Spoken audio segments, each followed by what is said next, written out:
story begins with an innocent girl named Abigail, who is practicing her ballet routine all alone inside an empty theater. However, she has no idea that right outside, a group of dangerous criminals, including me, is preparing to kidnap her. Our hacker completely shuts down all the security cameras at her house, and a sniper secretly takes his position up on the roof. After her dance practice, when Abigail leaves the theater and gets into her car, she is totally unaware that we have already placed a tracker right underneath her vehicle. As soon as the car moves forward, we kidnappers start following right behind her. Meanwhile, our hacker breaches the system and unlocks the doors of her house. 3 of us criminals sneak into Abigail's bedroom and hide behind the furniture. Among those thugs was me, Joey. When I realized that we are about to kidnap a little kid, I immediately protest. My rule was that I never get involved in jobs involving children. However, the rest of the crew intimidates me and tells me to keep my mouth shut. A short while later, Abigail arrives home, and the moment she lies down on her bed, we criminals hiding in the dark seize the opportunity and attack her. One guy tries to grab her, but Abigail fiercely stabs a sharp pencil right into his hand. Just then, another guy steps up, tightly covers the girl's mouth, and restrains her. Furious, the first goon is about to slap Abigail, but I step in and stop him, strictly warning him not to lay a single hand on the kid. Then I step forward myself and give Abigail a sedative injection, putting the innocent girl into a deep sleep in a matter of seconds. Meanwhile, the rest of the team waiting outside in the car alerts us over the radio that a vehicle is heading our way. Without wasting a single second, the 3 of us stuff Abigail into a bag and quietly escape out the window. Just as we carry the kid across the garden and meet up with the sniper coming down from the roof, the house's security alarm suddenly starts blaring loudly. Sensing the danger, we have to make a run for it. Right at that moment, the other 2 team members arrive with their van, and we all somehow manage to escape safely. On the way, we check Abigail's pulse to make sure she is alive and then blindfold her. A little further down the road, as we are about to reach a police traffic checkpoint, the hacker panics and tells the driver to take another route. But our driver is incredibly cunning. He suddenly swerves the van, hides it right behind a massive truck, and completely avoids the cops' attention. Finally, we arrive at our destination. It is an isolated and creepy-looking mansion located far away from the city. There we meet Lambert, the mastermind who hired all of us for this kidnapping. After tying Abigail to a bed in one of the rooms inside the mansion, Lambert lays down his rules for us. No one will reveal their real names to each other, and no one will talk about their past lives. This is strictly a 24-hour mission, so we just have to watch over the kid until her rich father sends over a massive ransom of $50 million. Lambert never tells us exactly who this girl's father actually is. For security reasons, he confiscates all our phones so that no one can track us. Before leaving, he assigns everyone new code names to completely hide our identities. As soon as Lambert leaves, the whole team starts enjoying the expensive liquor kept in the old mansion, completely unaware that this happiness is only going to last for a few hours. Drunk on the liquor, Dean tries to act smart and guesses everyone's past lives, but he fails miserably. After that, I make a bet and perfectly nail everyone's true background in an instant, just by looking at their body language and clothes. I reveal that Frank was a former police detective, Peter is a mafia muscle, Sammy is a spoiled rich girl, Rickles is a sniper, and Dean is a crazy driver. In return, Frank takes a look at me and hits the bullseye, stating that I was definitely a former drug addict. Us criminals had exposed each other's secrets, but the most terrifying truth was still waiting for us inside that locked room. Later, I go into Abigail's room to check on her. Her blindfold and handcuffs were way too tight, so I take them off and tie her hands in front of her. I gently assure her that we aren't going to hurt her, and I even seal the deal with a pinky promise. I mention that I have a son of my own, but in response, Abigail tells me that we have made a massive mistake and apologizes for whatever is about to happen next. A 12-year-old girl apologizing to her kidnappers like that was a massive red flag pointing straight toward an incoming disaster. Worried, I tell Frank about it, and he immediately goes to Abigail's room to get the truth out of her. The moment Abigail drops her father's name, Christophe Lazar, the ground completely slips from right under Frank's feet. He rushes back to the group and reveals that this little girl is actually the daughter of the most dangerous underworld don on the planet. Sensing the absolute danger, we immediately lock down all the doors of the mansion. Soon after, incredibly weird things start happening around the house. Having some fun, Dean draws on a sleeping Peter's face and then heads down to the kitchen in the basement. Suddenly, an unseen force grabs his leg and violently drags him back into the darkness. Hearing his voice, Sammy goes down to the basement where she sees Dean sitting completely quiet at a table. But the exact second she steps closer, Dean's head gets cleanly sliced off his body. Seeing this horrific sight,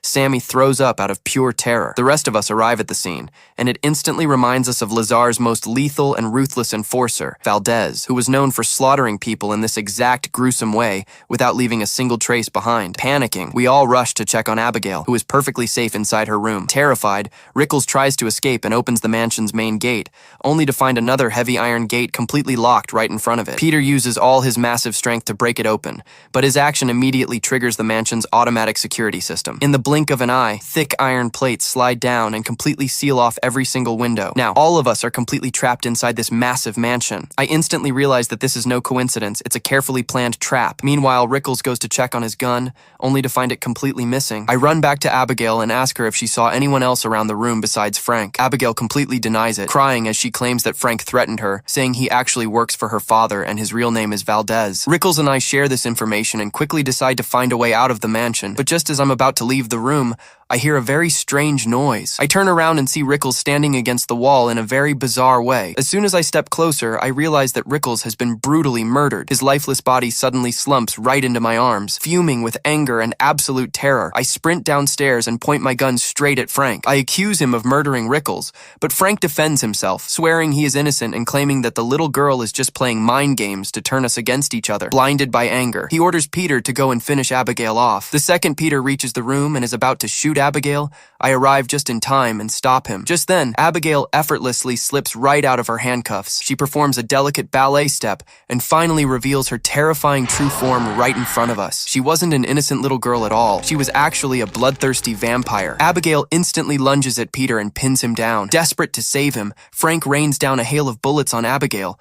But shockingly, her wounds heal themselves almost instantly. I start shooting at her too, but the bullets have absolutely no effect on her. Staring death right in the face, we all run for our lives and lock ourselves inside a room. It finally hits us. The person who had been acting as Lazar's deadliest enforcer, Valdez, for all these years was none other than Abigail herself. All the doors and windows of the mansion were sealed shut with 2-inch thick iron plates that Sammy's computer couldn't even hack. Frank and Peter immediately start breaking wooden sticks and sharpening the ends into stakes. However, I refuse to help them with this because I know perfectly well that killing Abigail would only enrage her mafia boss father, Christoph Lazar, even more. When we head back to Abigail's room fully armed, she is completely gone. Suddenly, a strange, eerie music starts playing through the mansion. We follow the sound to another room, and the sight completely blows our minds. Abigail was casually dancing around the room, joyfully holding Dean's headless corpse. Furious, Peter tries to grab her, but Abigail throws him to the ground in a single swift move, snatches the cross chain right off his neck,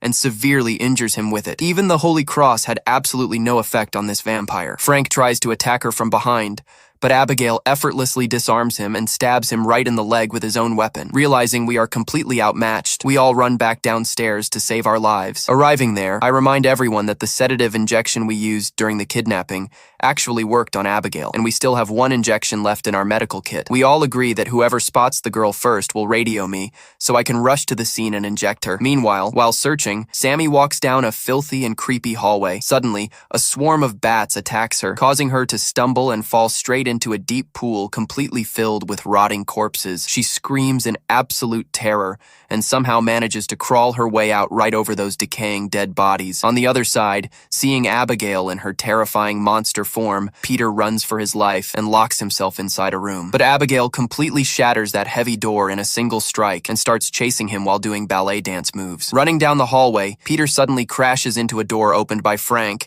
and falls right over the railing. After that, Abigail lunges at Frank and violently throws him straight down the stairs. Seeing my chance, I step up and try to hit Abigail with the sedative injection, but she violently smacks my hand away, sending the syringe flying right through the gaps of an iron gate. Just then, Sammy sneaks up from behind and tries to grab Abigail, but the vampire turns around and viciously bites her arm. Right at that moment, a severely injured Peter uses the very last ounce of his strength to return and pins Abigail down to the ground. Moving with lightning speed, I grab the syringe that fell past the gate and plunge it straight into Abigail's neck. The moment the drug kicks in, the terrifying vampire girl passes out completely. We had managed to survive the monster for now, but Sammy was now absolutely terrified, thinking that because of Abigail's bite, her own body would soon transform into a bloodthirsty vampire too. A short while later, Abigail regains consciousness, completely locked inside a heavy metal cage. I tell her straight up that if she reveals the way out,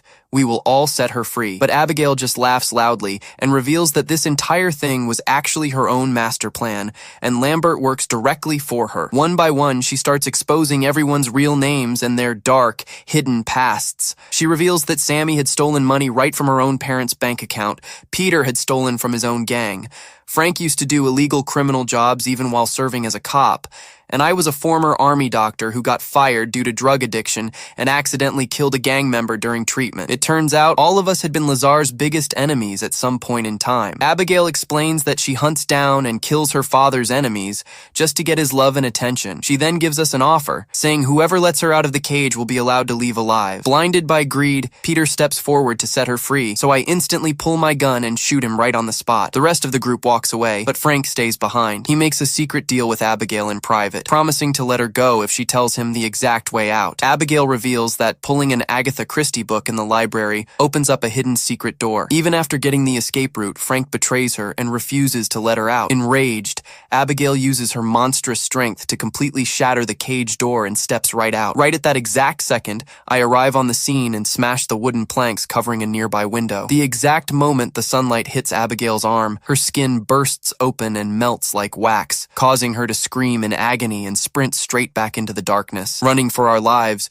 we all rush into the library and stand directly under a beam of sunlight shining through a high window. Standing in the sun has absolutely no effect on Sammy, and she breathes a massive sigh of relief knowing she hasn't turned into a vampire. Frank immediately pulls the specific book from the shelf, but absolutely nothing happens because Abigail had completely lied to him. I tell Sammy that I wanted to use the money from this job to go back to my son and make a brand new start, a complete reset. Hearing the word reset, Sammy suddenly gets a massive idea. She realizes that if we can just find the mansion's main power source, we can completely reset the system and unlock all the doors in a single stroke. We split up into 2 different groups and head out to find the power source. But suddenly, Abigail starts playing that creepy music all over again. Because of the earlier bite, she completely takes over Sammy's mind. In the blink of an eye, Sammy transforms into a bloodthirsty vampire, lunges straight at Peter's neck, drains all his blood, and brutally tortures him to death. Using her supernatural powers, Abigail starts controlling Sammy like a puppet on a string. When Frank and I arrive on the scene,